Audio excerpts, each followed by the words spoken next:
été un early adopter de Twitter dès le départ. J'ai été séduit par l'interface, j'ai été évidemment séduit par le potentiel et je continue à l'utiliser de manière très intensive. Donc voilà, j'ai une grosse activité Twitter. Donc parfois certains disent que je tweete trop ou que je vais m'exprimer plus sur Twitter que via d'autres médiums. Donc je suis vraiment accro à Twitter. Et en tant que CEO, je me suis posé la question de savoir si je devais un peu me limiter sur ce que je disais de mes activités personnelles, de mes goûts, de mes opinions.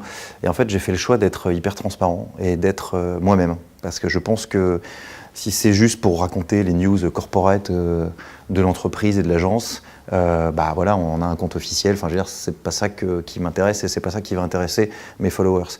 Donc, j'essaye d'être moi-même. Et en fait, c'est un petit mix entre le boulot, les news que je trouve assez intéressantes évidemment. Évidemment, le succès de l'agence, je partage beaucoup de choses sur Twitter sur le succès d'IPG Media Brands. Et cette année, Dieu sait qu'on en a eu pas mal. Mais je parle aussi beaucoup de moi, beaucoup de photos, beaucoup de vidéos, de liens vers des titres de groupes que j'aime bien, des concerts que je fais, voilà, des choses très personnelles, des citations, voilà, des choses qui me tiennent à cœur. Et je pense que Twitter, c'est ça qu'il faut faire, parce que sinon ça ne sert à rien. On n'est pas là pour être une sorte de vitrine marketing. Il faut être honnête, il faut être transparent. Voilà. On croit énormément Twitter chez Media Brands en France. Alors évidemment, j'essaie d'évangéliser aussi beaucoup les équipes. On a pas mal d'utilisateurs de Twitter, perso, qui sont très actifs à l'agence. Et je pense que, évidemment, on connaît Twitter. J'essaye de faire en sorte qu'on l'utilise de plus en plus. On a formé les équipes à Twitter. Le comité de direction également a été formé pour certains, va être formé pour d'autres. Certains qui nous ont rejoints il n'y a pas longtemps, d'autres qui vont nous rejoindre bientôt. Et on a également formé beaucoup de clients qui nous ont demandé, personnellement parfois, donc c'est des présidents, c'est des CEO, c'est des directeurs généraux. Et je pense que c'est très important de pouvoir, à un moment donné, avoir une vraie connaissance et une vraie utilisation personnelle de Twitter et de pas uniquement le voir comme un outil ou un canal supplémentaire. Donc on voit ça vraiment de cette façon-là et je pense que ça marche plutôt bien. Là récemment, on a eu le grand honneur de contribuer au lancement de la collection capsule Kenzo d'H&M qui a été un grand succès et évidemment Twitter faisait partie de l'aventure, puisque c'était vraiment un des points de départ du lancement de la collection. Et on se rend compte que pour ce type de problématique, c'est-à-dire pour les annonces, pour le démarrage d'une campagne, Twitter est là pour être une caisse de résonance absolument formidable dès le départ et créer quelque chose de très fort. Donc une des perspectives qui sont les nôtres aujourd'hui, c'est de savoir vraiment bien doser les éléments et utiliser Twitter au bon moment, au bon endroit, avec le bon message. On reparlera sans doute de la vidéo qui est très importante. On a fait beaucoup de choses également pour la Maïf cette année. Et je trouve que ces deux marques symbolisent vraiment bien à la fois le discours, le dialogue et en même temps savoir créer l'événement à un moment clé dans la vie d'une marque et d'être très connecté au business également.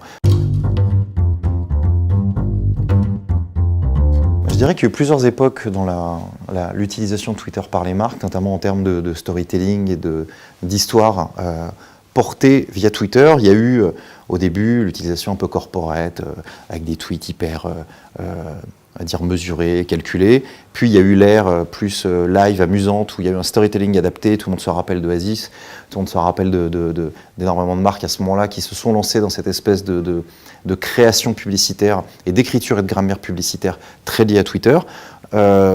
En parallèle de ça, il y a eu l'ère un peu servicielle, avec notamment ces fameux community managers légendaires.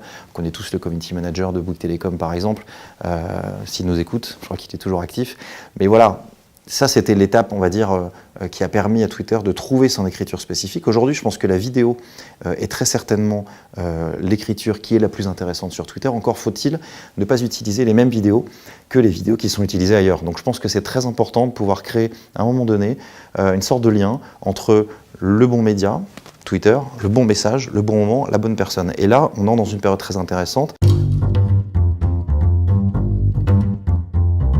Une des tendances depuis des années, évidemment, c'est le marketing de l'émotion. Je pense qu'on est aujourd'hui dans une ère où l'émotion est partout. On le voit en politique, on le voit dans nos vies personnelles, on le voit au travail, dans l'entreprise, on le voit dans la vie des marques.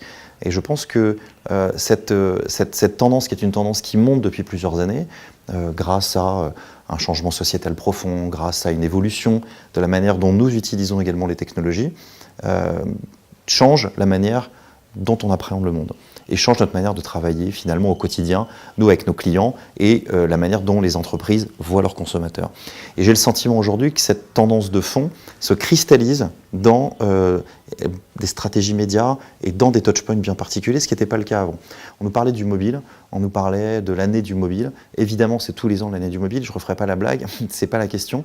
En revanche, aujourd'hui, cet outil-là nous permet de capturer des émotions de manière de plus en plus précise, de plus en plus efficace. Twitter a été un des premiers à se saisir de cette opportunité, de faire en sorte que l'émotion soit centrale et qu'elle génère d'autres émotions et que ces émotions bénéficient à des entreprises qui souhaitent les utiliser. On croit énormément dans la vidéo, on a même sorti une étude ensemble, le IPG Media Lab, qui est l'institut d'études de Media Brands qui est aux États-Unis, a sorti une étude en août avec Twitter et qui prouve que la vidéo sociale est beaucoup plus efficace quand elle est dans un contexte social que quand elle est dans un contexte de diffusion lambda, en pré-roll par exemple. Donc on est vraiment là, nous, des avocats de cette utilisation de vidéo sociale.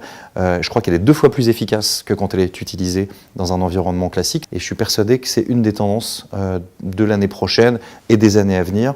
La vidéo en social va aider à raconter énormément de belles histoires de marque et va être beaucoup plus efficace que tout ce qu'on peut voir aujourd'hui comme utilisation de ce médium. Et je pense que c'est un des éléments sur lesquels il va falloir compter l'avenir.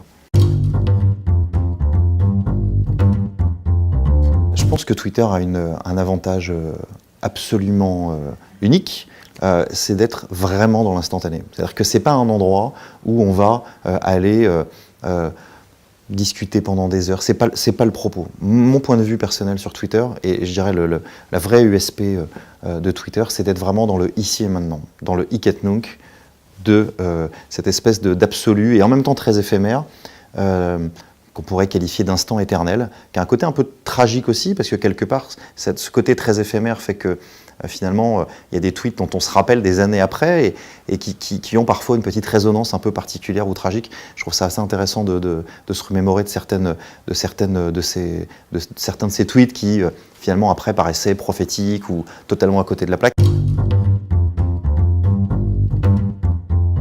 La nuit de l'élection américaine, le compte Twitter officiel de Black Mirror, de la série, à 4h28 du matin, je crois, quand on a compris que Trump allait être élu, un tweet d'une sorte à la fois d'un cynisme et d'un réalisme absolument incroyable, qui montre bien d'ailleurs, époque de l'émotion, que ce qu'on voit dans les séries, dans les divertissements, dans l'entertainment, peut arriver dans la vraie vie.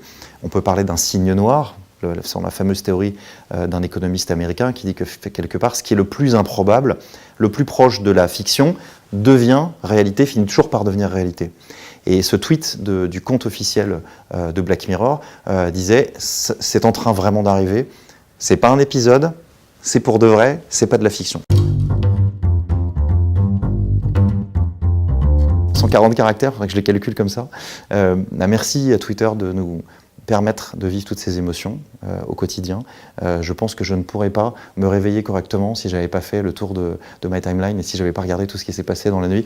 Et parfois, je me lève même la nuit pour le faire, donc c'est dire. Merci à Twitter.